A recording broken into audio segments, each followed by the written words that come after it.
Olá, turma, tudo bem? Espero que sim, espero que vocês estejam na mais pura paz.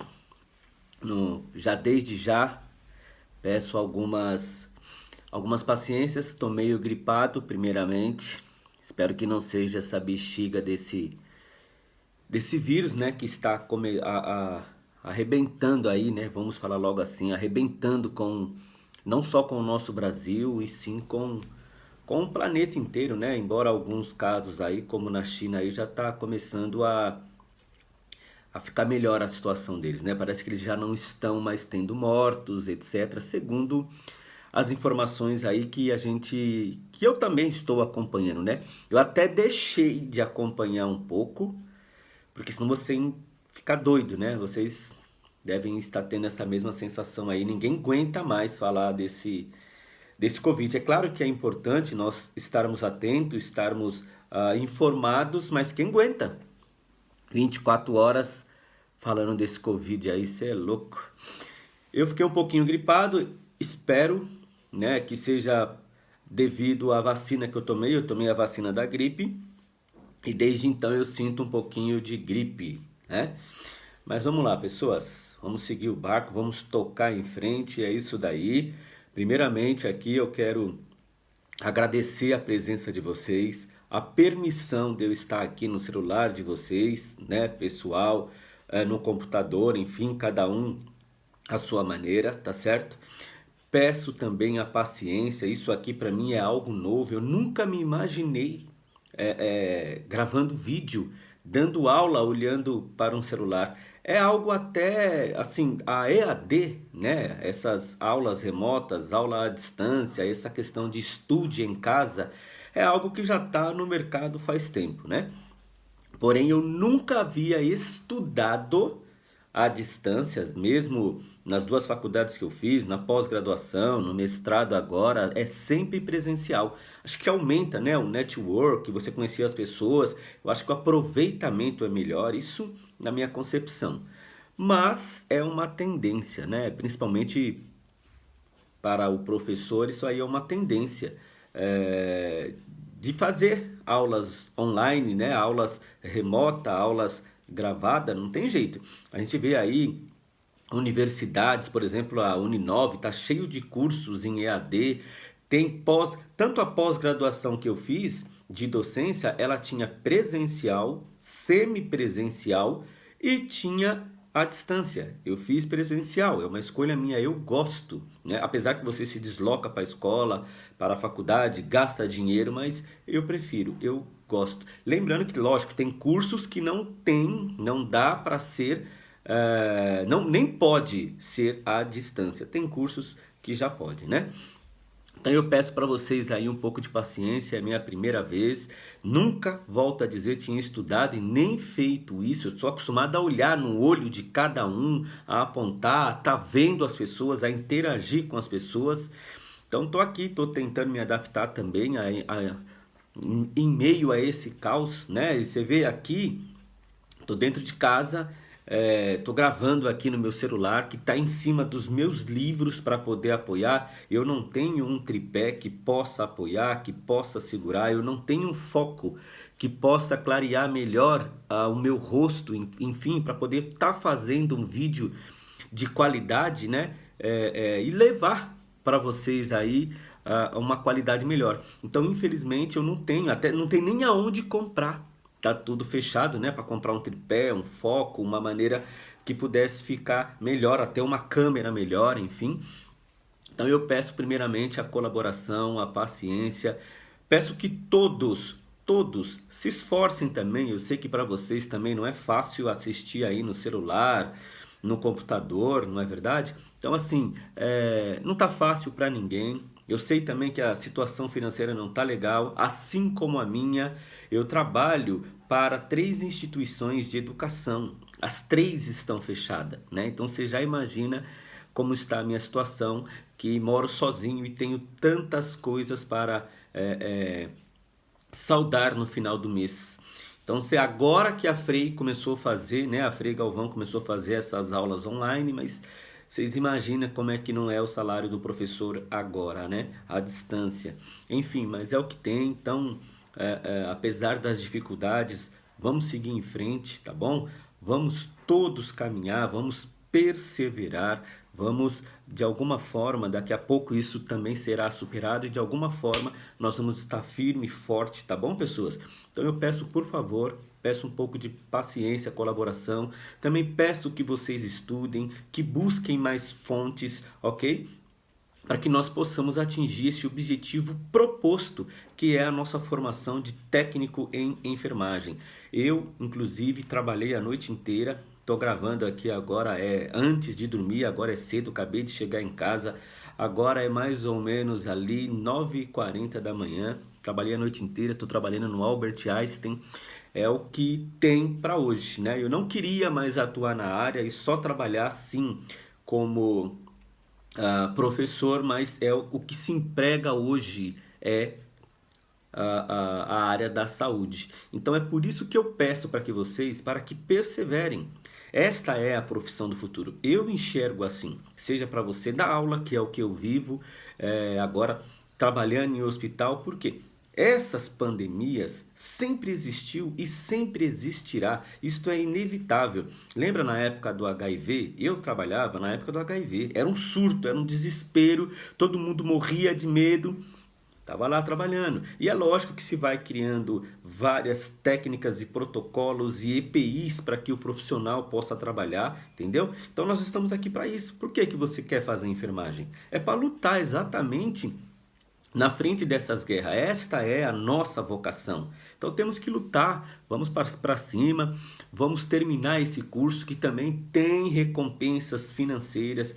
Volto a dizer, foi através da minha profissão de técnico de enfermagem, na qual eu consegui fazer faculdades, eu consegui fazer pós-graduação, foi através do técnico de enfermagem. Hoje, aonde eu moro aqui, foi financiado quando eu era técnico de enfermagem. Claro, eu trabalhei numa grande empresa, tive a oportunidade, a sorte, competência, porque eu passei nos processos seletivos e me mantive lá durante 15 anos, que é na empresa Hospital 9 de Julho, né? E através desse emprego, dessa profissão, é que eu alcancei muitos objetivos na minha vida, como a moradia, carro, viagens que eu fiz ao longo desses 15 anos, fora outros hospitais que eu trabalhei.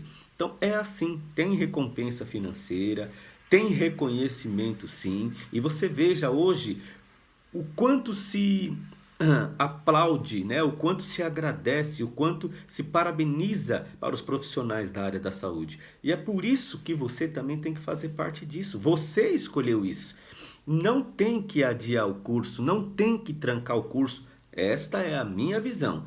Por quê? Quando você adia, você protocola mais ainda, né? Você posterga mais ainda a sua formação. Daqui a pouco essa pandemia passa, você que trancou terá que fazer tudo de novo, é mais dinheiro, é mais tempo, tá certo? Ah, mas tem problema. Pessoas, problema sempre vai ter. Por exemplo, quando eu fiz faculdade, não é 1 ano, é 4 anos. 4 anos. Imagine ao longo de 4 anos quantos problemas eu não enfrentei. Imaginem.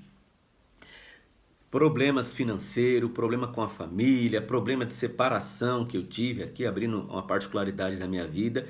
E aí eu tinha em mente, falei, não adianta eu trancar o curso daqui na faculdade por conta desse problema. Porque amanhã ou depois vai ser outro problema.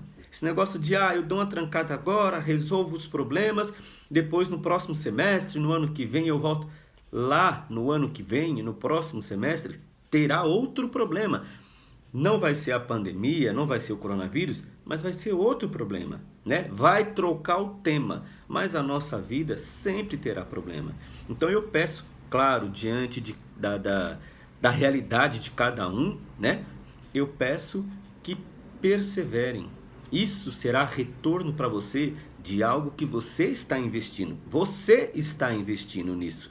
Então vamos arrebentar. Não determinamos, não escolhemos, não objetivamos fazer o curso técnico de enfermagem. Vamos terminá-lo. Tá certo? Eu vejo várias pessoas, várias amigas minhas durante o curso, na época da faculdade. Meu filho está com problema e tal, eu vou trancar. Eu ajudava psicologicamente. Falava, meu, ele está tendo problema agora. E quem disse que daqui a um ano ele não vai ter problema quando você voltar? E quem disse que se não for esse, o filho será outro, se não é outro, é o marido, é o vizinho, é a mãe. Então, pessoas, dentro do possível, vamos perseverar, tá certo? Vamos terminar o curso. Claro, aqui respeitando a realidade de cada um, né? Cada um é que sabe da onde o seu calo aperta, entendeu? Estou só aqui dando o exemplo de que nós temos que terminar. E problema sempre existirá e nós estaremos sempre nos adaptando. É essa a razão da nossa vida, né? Superar esses desafios, dificuldades e continuar caminhando. É o que eu estou fazendo. É o que eu estou, inclusive, tentando. Tá certo? Pessoas, então vamos lá dar sequência. Desculpa aí, só um bate-papo antes. O que é até difícil para mim estar falando aqui com o celular, sabe? Até eu já fiz, eu tô vários vídeos que vai tentando, apaga, erra, é vizinho que bate, é o telefone que toca, enfim, mas tô lá também. Vamos lá, pessoas. Vamos seguir em frente, tá certo? Pessoas, dando sequência então aqui, espero que todos estejam bem, tá certo?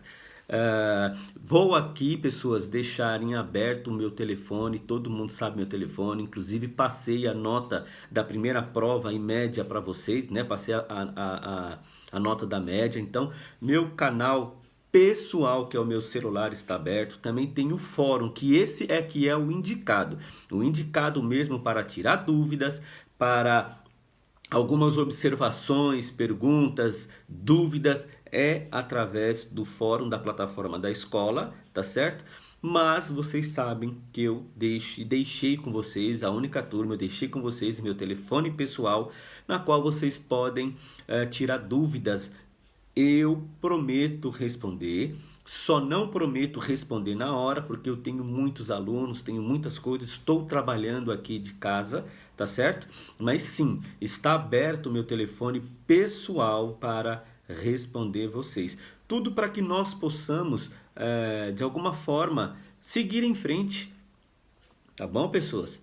Então, tá aí, tamo junto, sabe? E vamos lá.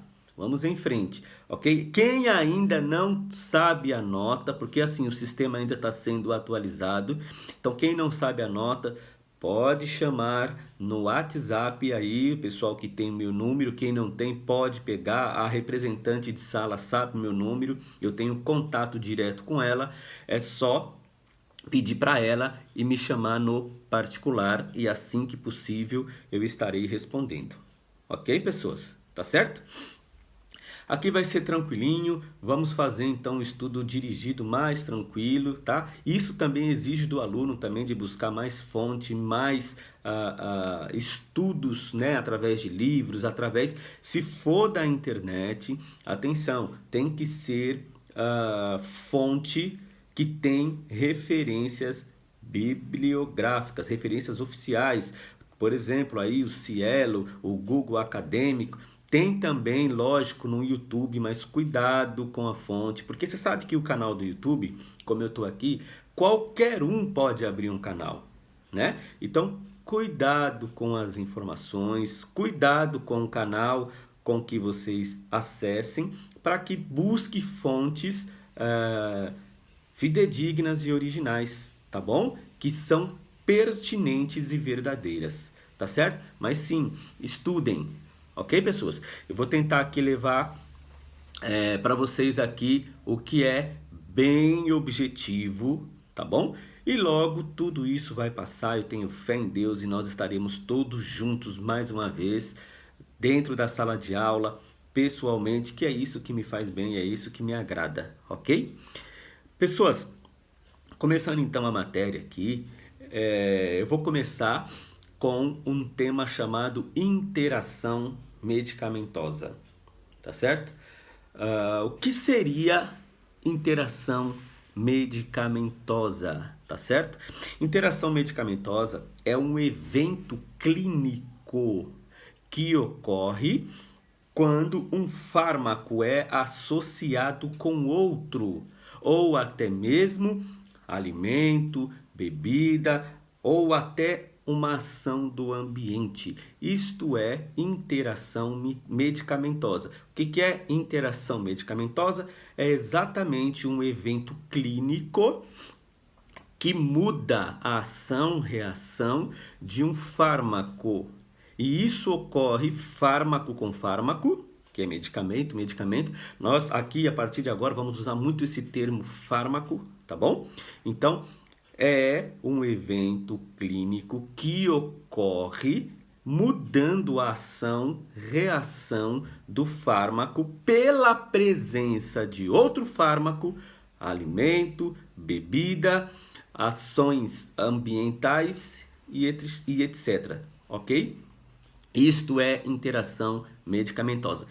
Por exemplo, já ouviram falar, isso é muito comum, né? Já ouviram falar quando a pessoa tá lá em tratamento de antibiótico, por exemplo, e ela não pode ingerir bebida alcoólica. Já viram? Por quê? Porque senão ocorre exatamente a interação medicamentosa, tá certo? Porque é um evento que vai acontecer pela presença de uma substância, nesse caso de bebida alcoólica, com o fármaco, que vai alterar, modificar, cortar ou até potencializar o efeito do fármaco, tá certo? No caso da bebida alcoólica com antibiótico, ele corta o efeito e podendo também causar uma intoxicação. Lembrando que a maioria dos fármacos, nós vamos aprender, eles são metabolizados no fígado. E quando você ingere bebida alcoólica, esta bebida também será metabolizada no fígado. Já viu esses pacientes que têm cirrose hepática de tanto uso de bebida alcoólica? Por quê? Arrebenta com o fígado. Geralmente, as pessoas que têm problema com etilismo, né, que é bebida alcoólica, a gente não usa o termo mais alcoólatra, a gente usa etilista, né, as pessoas que fazem uso da bebida alcoólica que tem dependência, essas pessoas geralmente têm problemas no fígado. E todos os fármacos, a maioria são metabolizados no fígado. Imagine a intoxicação, a sobrecarga que você causa no fígado, fazendo uso do antibiótico e ingerindo bebida alcoólica. Então, além de cortar o efeito, ele também pode causar uma intoxicação, uma sobrecarga no seu fígado. Então, este é, por exemplo, um exemplo de interação medicamentosa. Tá certo?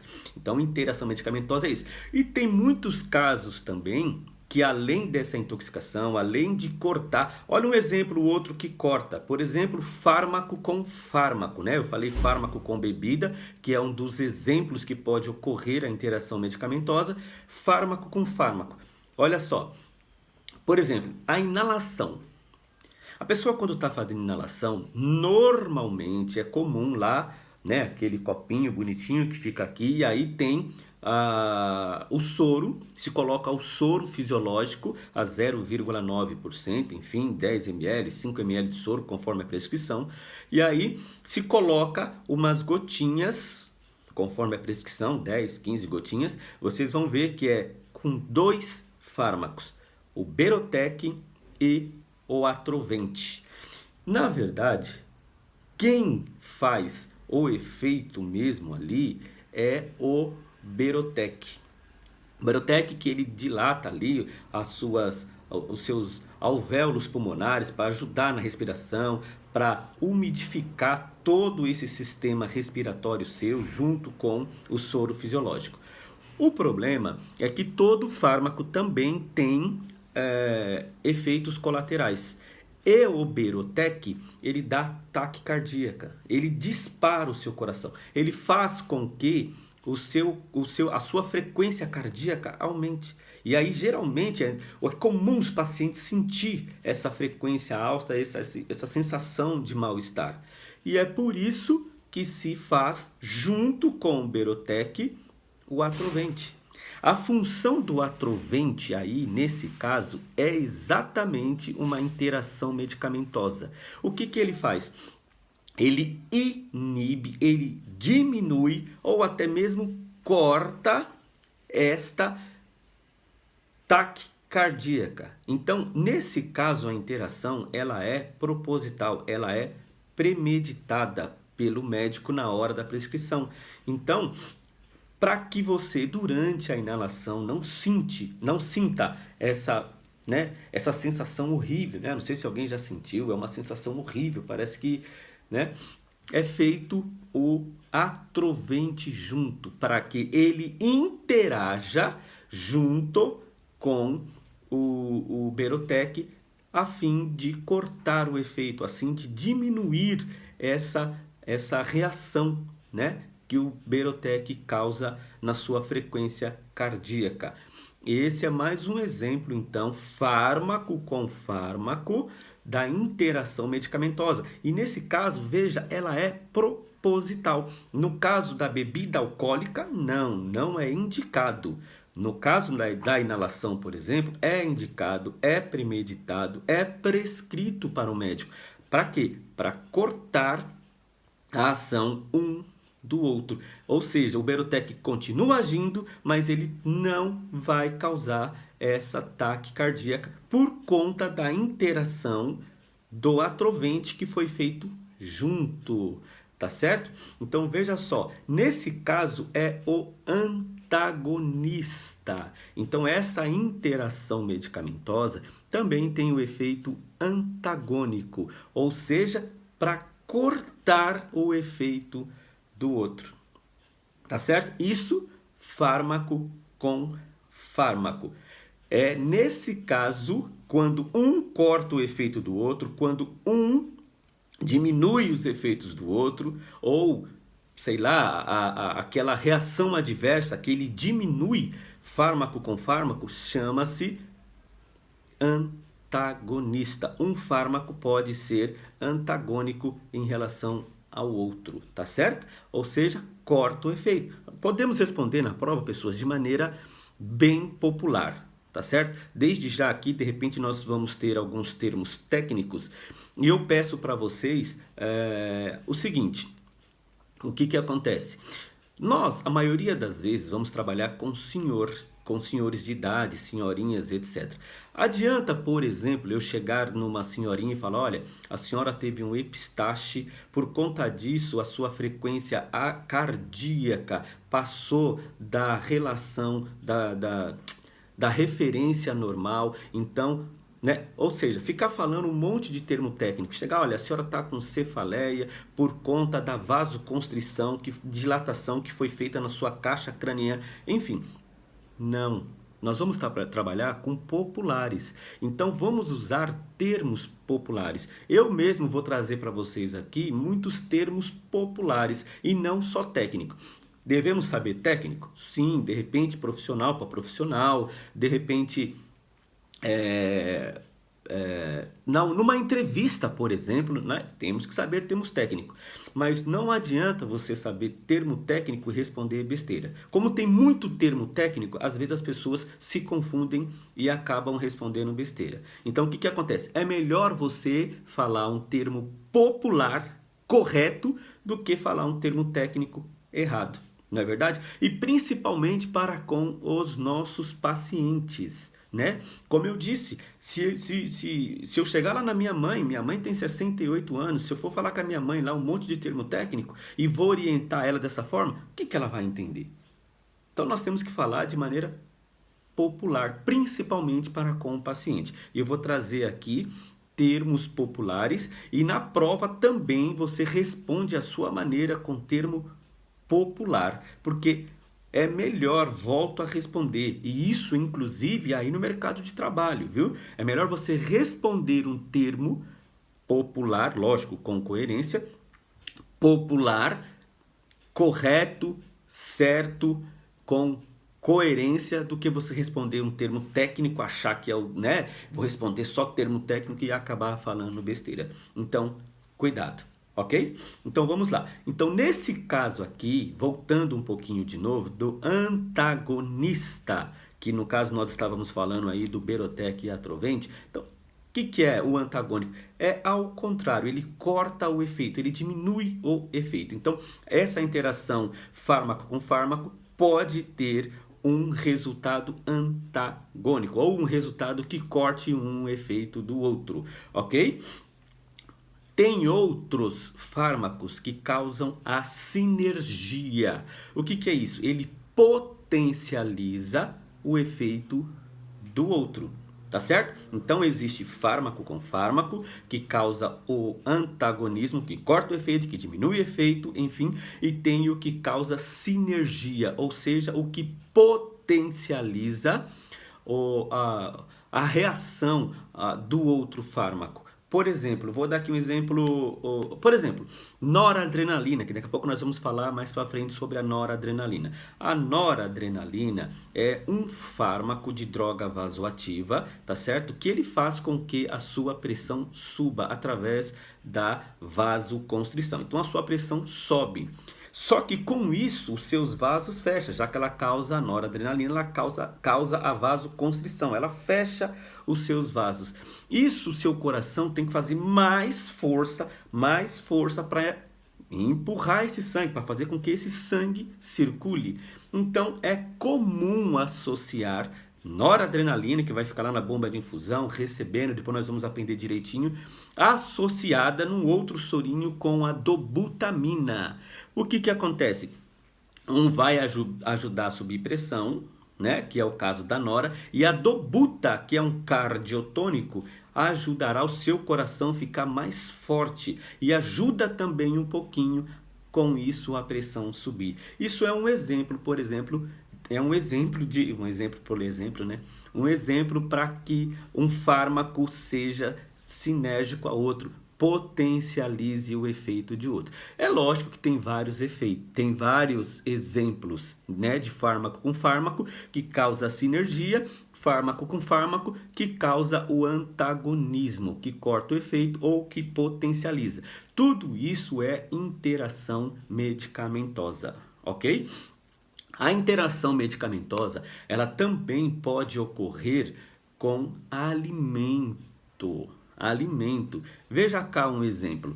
Imagine você é um hipertenso. Então você tem pressão alta, sua pressão é lá em cima. E aí você trata com o médico, tá certo? E aí o médico receita para você um medicamento hipotensor. Hiper é quando é alto, é quando sobe. Hipo é quando baixo, quando abaixa. Então assim, hipertensão, pressão alta. Hipotensão, pressão baixa. Então você imagina que você é um hipertenso, você tem a sua pressão alta, popularmente falando. E aí o médico, depois que você tratou com ele, receitou para você um medicamento para baixar sua pressão, um fármaco hipotensor, por exemplo, um captopril, certo?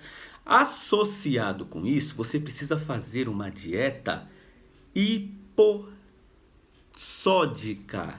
Por quê? Popularmente falando, adianta você estar tomando um fármaco para baixar a sua pressão e você come um monte de comida salgada? Né? Você repare que aí nesse caso causa o antagonismo. Então essa interação medicamentosa ela pode ocorrer fármaco-alimento, tá certo? Por quê? Você toma, né? Ingere, faz uso de um fármaco hipotensor, mas ingere um alimento hipersódico, sódico, sal. Então não adianta, precisa causar a sinergia. Se o objetivo é baixar a sua pressão, então você faz uso de um fármaco hipotensor e, claro, um alimento, uma comida, uma dieta hipossódica, uma dieta baixa em sódio, que tem pouco sal. Então, mais uma vez, a interação medicamentosa ela pode ocorrer fármaco-fármaco, como nós vimos, potencializando ou causando o antagonismo, diminuindo o efeito, fármaco-fármaco, fármaco-alimento, tá certo? E outro exemplo também é o fármaco em relação ao ambiente. Por exemplo, nós estamos cansados aí, ou cansado de ver, trabalhei e vi essa noite a noite inteira, então, perdão. Mas existem fármacos que são fotossensíveis. São fármacos que têm sensibilidade à luz. E nós vamos ver que inclusive a noradrenalina, que é esse medicamento, esse fármaco que é para subir a pressão, ele é fotossensível. Se você deixar ele exposto à luz, ele perde o efeito. Então, a interação medicamentosa nesse caso aí, corta o efeito. O fármaco perde o efeito em contato com a luz, ou seja, a interação medicamentosa também pode ser por meio de um evento do ambiente. Tá certo? Olha só um exemplo que aconteceu comigo. Nós vamos conversando aqui, viu, turma? Como se fosse na sala de aula. É uma pena só que vocês não podem responder, interagir. Mas eu peço que deixe no fórum, que comente também exemplos. E assim nós vamos trocando experiências, ok? Olha só. Teve uma vez lá no comecinho da minha carreira, eu estava acostumado a fazer o Lasix, que é um diurético. Essa medicação é feita na veia ou até mesmo intramuscular ou até mesmo tem comprimido, né, de via oral. Nós vamos estudar todas as vias de administração também. E eu não sabia que esse Lasix era fotossensível. Eu estava acostumado com o Nipride, eu estava acostumado com a noradrenalina, não sabia que o Lasix era fotossensível. Por quê? Eu só fazia ele em bolos. O que é em bolos, em flush, direto? É quando o paciente chegava lá, eu catava a ampolinha de Lasix, aspirava, diluía, né, com água destilada ou com sorinho fisiológico, que era o que o médico prescrevia, e fazia direto na veia. Quando você faz direto, isto é em flush, isto é em bolos. É esse termo técnico que se usa. É quando faz direto, não é naquele sistema de gota a gota, não é aquele sistema intermitente. Flush é direto, em bolos. Mas fala, ó, como é que você quer que eu faça essa medicação EV, doutor? Em flush, em bolos, ok? Então eu estava acostumado a fazer esse Lasix em flush, direto na veia, numa seringa de 20 ml, né? A seringuinha do Lasix tem 2 ml, a ampola do Lasix tem 2 ml, e eu aspirava lá mais 18 ml de sorinho fisiológico na seringuinha de 20, puf, já era, na veia, EV. Aí um belo de um dia, trabalhando na UTI, eu me deparei com uma prescrição que estava com 20 ampolas de Lasix. 20 ampolas de Lasix num soro de 250 ml. Eu fui na enfermeira, sempre faço isso, perguntei, é isso mesmo? 20 ampolas de Lasix? Sim, é isso mesmo, no sorinho de 100, tá correto. O paciente é renal crônico, o paciente não fazia xixi, tinha o sistema renal prejudicado e esse Lasix diurético ia entrar no paciente. Falei, então vai colocar na bomba de infusão? Sim, vai colocar na bomba de infusão. Você vai pegar as 20 ampolas lá de Lasix, vai abrir todas, vai aspirar e vai jogar no sorinho de 250, vai pôr numa bomba de infusão, porque irá ser administrado durante 24 horas, né? Você viu que aí no caso não tem nem a continha lá do volume sobre tempo vezes 3, enfim, porque vai na bomba de infusão, é controlado, ok? Então fui lá, peguei na farmácia 20 ampolas de Lasix, quebrei, aspirei elas, jogava dentro do sorinho e coloquei. No outro dia, eu fui chamado na sala das enfermeiras e tomei uma advertência. Ela pegou a ampolinha do Lasix e vocês vão reparar que algumas ampolas elas são escuras. E aí ela falou para mim, você acha que o Lasix, essa ampolinha de Lasix é escurinha para ser bonitinha? É escurinha para poder trocar de cor para ser diferente, que nem a da Novalgina, por exemplo? Você acha?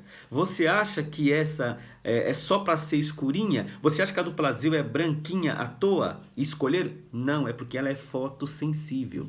E o que aconteceu? Eu coloquei essa medicação que eu preparei, né, no dia anterior com um equipo de gotas, né, que ia lá na bomba de infusão com um equipo transparente. Eu não sabia que esse Lasix era fotossensível. Eu não sabia que tinha essa interação com o evento do ambiente no Lasix. Tomei uma advertência porque o paciente era renal crônico. Esse Lasix, muito tempo em contato com a luz, perdeu o efeito. Em 24 horas, o balanço, né? O balanço é tudo aquilo que entra no paciente e tudo aquilo que sai. Tudo isso é computado por nós, principalmente na UTI, que tem controle rigoroso de balanço hídrico. O que entrou e o que saiu, para os médicos saber se você está retendo líquido ou se você está perdendo muito líquido. E como esse paciente era renal crônico, ele precisava urinar. E não urinou por quê? Porque o Lasix ficou lá pendurado às 24 horas, até que alguém viu, não sei que hora que viu, fui embora, tinha acabado meu plantão. O paciente teve um balanço, infelizmente, negativo. É quando ele reteve muito líquido. Imagine que o paciente ficou inchado, reteu, o médico rachou o pau com a enfermeira, que rachou o pau comigo. Por quê? Porque houve uma interação medicamentosa nesse caso com o ambiente. Eu peço até, pessoas, que vocês vão reparar que trabalhando tem um caderninho, uma apostila chamada PAN. Lógico que na empresa que eu trabalhava ela tinha essas iniciais, PAM, que é PAN. O que era o PAN? Ah, você viu o PAN? O PAN era o protocolo de administração de medicamento. Geralmente nesse PAN tem lá como você faz qualquer medicação. Isso no meu tempo era um livrinho, inclusive como eu trabalhava no hospital grande, cada leito na UTI, cada leito tinha um livrinho desse, tá certo? Depois com o tempo a coisa foi informatizando, então tinha um computadorzinho, porque hoje toda a sua anotação, balanço, os seus controles de sinais vitais são feitos no computador, né? São através de alguns programas que tem, né? Aí tem o Tazi, tem como é que chama aquele que nós usava lá no 9 de julho? Era esqueci o nome. Mas era um programinha, tudo hoje é no programa. E aí o que acontece? Sempre quando você for fazer um fármaco, sempre quando você for administrar um fármaco, procure esse PAN. Procure esse protocolo de administração de medicamento, seja ele EV, seja ele IM, seja ele VO, tem lá nesse protocolo de administração. Se alguma instituição não tem, pergunte para o enfermeiro. Se o médico estiver por ali, pergunte para o médico. Por quê? Tem medicação que ela reage, ou seja, que ela tem esta interação medicamentosa com soro ou com glicose. Por exemplo, a polimixina B. A polimixina B é um antibiótico que ela só poderia ser diluída num soro glicosado a 5%. Tá certo? Isso é dela, ela sai de fábrica com este protocolo de diluição. Se você dilui num sorinho de 250 fisiológico, ela não pode com sal, esse antibiótico, você corta o efeito dela. Aí o paciente fica sem receber a medicação correta. Então, sempre, nunca faça nada em dúvida em relação à sua a administração de medicação, ok? Sempre. Depois, com o tempo, vira algo prático que você decora. Você faz tanta aquela medicação que aí você decora. Embora isso muitas vezes é atualizado, isso é modificado. É claro que quando acontece assim, é dito no hospital, é atualizado o PAN. Por exemplo, no meu tempo mesmo, de verdade, lá no começo da minha carreira, a noradrenalina não era fotossensível. No decorrer dos anos é que ela foi ser fotossensível. No caso do Lasix nós fazíamos em flush, essa advertência que eu tomei. Depois ela passou a ser feita em terapia, que ficasse pingando lá no paciente durante 24 horas. E aí se descobriram que ela ficando muito tempo exposta à luz, ela perdia o efeito. Ela sofria interação com a luz durante algum tempo, vai, no caso aí 24 horas em contato com a luz, exposta à luz. Eu deveria ter colocado um equipo fotossensível. O que que é um equipo, né? Aquele sistema que fica controlando a gota, né? Então tem o equipo macro, micro, tem o equipo de bomba de infusão, que era nesse caso, né, que eu tô falando, que aconteceu comigo, e tem os equipos fotossensíveis. São os equipos que eles são escuros, exatamente para que quando o medicamento está passando por todo esse sistema, ele está protegido da luz. Então é um equipo escuro e o próprio soro, ele é coberto, vocês vão ver, com um saquinho escuro, marronzinho. Eu já vi uns cor de marrom, cor de barro, umas cores assim diferentes. Para quê? Para proteger, porque esse medicamento, esse sorinho vai ficar pendurado lá, para proteger, junto com o equipo que também é escuro, para não ter contato com a luz. Então, sempre, pessoas, sempre que for administrar uma medicação, faça isso com certeza. Pergunte para o seu enfermeiro, tá certo? Pergunte para o seu enfermeiro. Procura esse protocolo de administração. Se for no computador, é só escrever lá. Por exemplo, vamos lá, Zix. Se eu tivesse ido no PAN, tivesse consultado, que hoje é no Sistema MV, lembrei, o programa do 9 de julho, que vocês se trabalhar lá, enquanto muitos hospitais vocês trabalharem, a plataforma MV. Chama-se MV. Alguns hospitais um pouco menores já tem o sistema TASI, que é um sistema um pouco mais limitado. É um sistema que nós usamos, só que ele não é tão bonito e interativo. Nos hospitais grandes, no Einstein, no 9 de julho, no Sírio, o programa, né, a plataforma chama-se MV, é um negócio até mais bonito. É a mesma coisa e tal que o TASI, mas ele é mais bonito, ele é mais interativo, tem mais opções, enfim, tem muito mais ferramentas. Então o que acontece? Se eu tivesse ido nesse sistema MV e colocasse lá Lasix, né, no PAN, né, no protocolo de administração de medicamentos, tivesse colocado Lasix, certamente ia dizer, o Lasix ele é fotossensível se for administrado durante um grande período acima de 8 horas, de 6 horas, ele tem que ser feito com a equipo fotossensível e tal.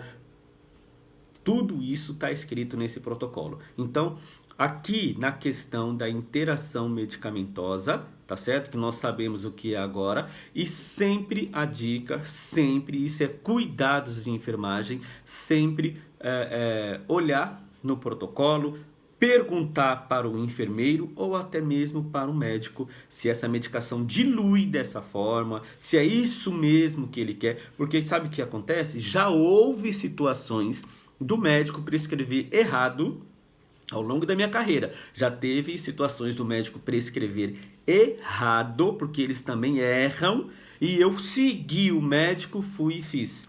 Adivinha quem levou mais uma vez? Eu. É claro que ele deve ter sido chamado a atenção também, mas imagine como foi a dele, que é médico, imagine que é a minha, até porque a enfermeira cobrou de mim. Você não sabe que tem o PAN?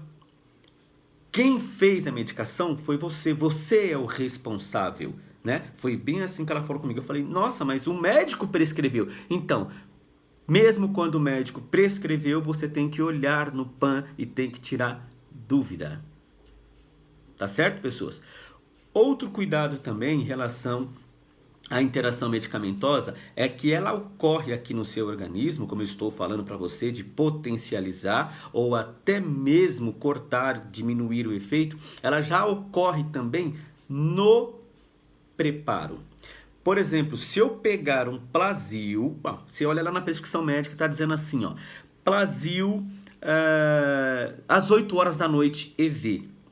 E às 8 horas da noite também tem outras medicações, por exemplo, uma delas a ranitidina, que é para o estômago. O Plasil é um antiemético, é para náusea, para combater a náusea, e a ranitidina é para proteção gástrica. E aí você fala, bom, as duas medicações às 8, aspiro aqui na seringuinha de 20, o Plasil, aspiro aqui nessa mesma seringuinha a ranitidina, diluo para soro fisiológico e pau no paciente, na veia, né, às 8 horas. A hora que você fazer isso, em relação a essas duas medicações, por exemplo, Já ocorre ali na seringa a interação medicamentosa. Você vai ver que vai virar uma gelatina na hora, que nós chamamos no hospital de precipitar, de aglutinar, tá certo?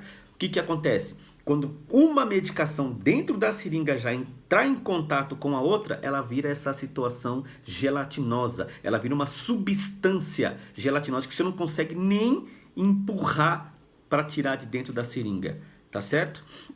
Ali dentro mesmo você já ocorre, já causa essa interação e aí você perde a medicação. Tem que jogar fora, porque ela fica branca e gelatinosa, não dá nem para você administrar no paciente, não passa nem pela seringa. Olha a reação, né? Então é um evento clínico que um fármaco causa no outro, a interação medicamentosa, inclusive já no preparo. Aí você tem que jogar fora. E aí o que acontece? Você tem que ir lá na enfermeira pedir de novo. Porque hoje, como os medicamentos, fármacos, né, são todos controlados, para você conseguir, nesse caso, uma nova ampola de Plasil, uma nova ampola de ranitidina, não é só ir lá na farmácia. Porque a farmácia já dispensou daquele horário. Então você vai ter que falar para o enfermeiro fazer um novo pedido. E aí ele vai falar, e cadê o pedido das 8 horas que chegou? Não chegou? Nós chamávamos uma tira, né? Lá era uma tira das medicações que vinha em cada horário. Então eram uns pedacinhos assim que você ia cortando. Cadê as medicações das 8? Ah, não sei, não chegou. Doença de Miguel, né? Beleza. Só que hoje o sistema é todo informatizado. A hora que ela for lá na farmácia, escuta, não chegou a medicação das 8? O rapaz, o auxiliar de farmácia, o farmacêutico vai chegar lá. Foi dispensado sim. Essa medicação foi entregue. Aí a enfermeira olha para você e fala, então, e cadê essa medicação? Ah, para mim não chegou. Você bate de frente, mas é BO na certa. Sabem que tem hospitais hoje que é até tudo filmado.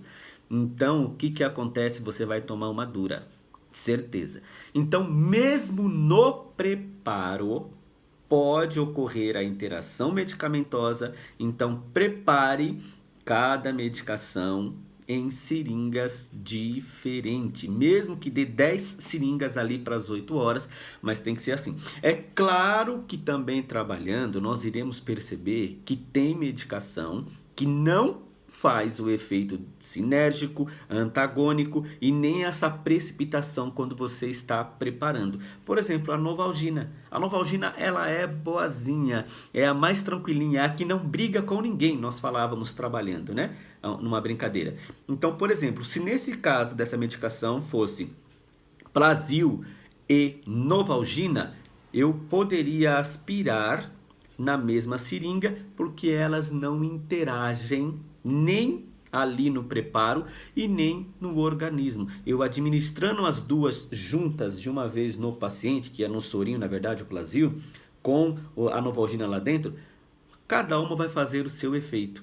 Vai fazer a Novalgina é um antitérmico, assim como o analgésico, e o Plasil é um antiemético, é para cortar náusea. Pessoas, não é ânsia, tá bom? Olha, não tô com ânsia, é náusea. O termo correto é náusea, tá bom? Vamos falar direitinho, ok? Então, o que acontece? Depois, trabalhando, você vai perceber que algumas medicações não interagem uma com a outra, mas é indicado sempre seringas diferentes, tá bom?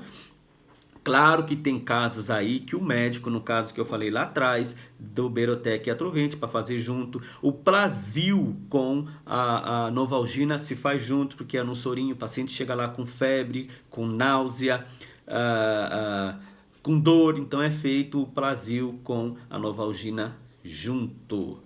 Ok? Porque não causa interação nem no preparo e nem dentro do seu organismo, potencializando ainda mais o efeito de uma ou até mesmo cortando e diminuindo. Ok, pessoas? Outra coisa importante também, que pode ocorrer interação nos exames laboratoriais. Por exemplo, tem fármaco que por exemplo, já um exemplo aqui... Esse Clexane e essa heparina, eles são anticoagulantes, né? Eles deixam o sangue um pouquinho mais fino, eles diminuem a hemácia, então eles são anticoagulantes, né? O sangue tende a ficar com uma taxa menor de hemácia, então isso aí até para facilitar a circulação sanguínea, né? Então, até o AS que nós antes conhecíamos como um medicamento infantil, era AS infantil, hoje, né, se descobriram que ele é um anticoagulante, é para afinar o sangue, né, o termo popular que se usa por aí. Então, o que acontece? A pessoa que faz uso de um AS, de um Clexane, de uma heparina, que são anticoagulantes, se esses pacientes, por exemplo, forem fazer o exame de coagulograma é um exame no sangue que se colhe e é feito para medir o tempo de coagulação sanguínea daquele paciente, né? Às vezes tem paciente que tem distúrbio de coagulação,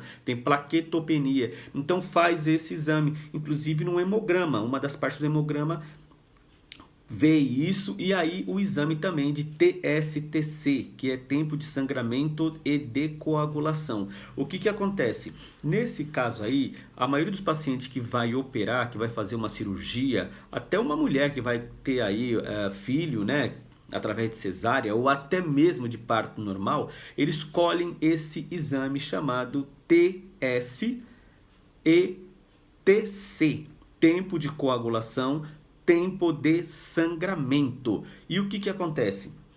Se você está fazendo uso de um anticoagulante, imagine um médico fazer uma incisão cirúrgica em você. Você vai sangrar horrores, tá certo? Então, quando um paciente vai submeter-se ao procedimento cirúrgico, pode ocorrer esse tipo de interação.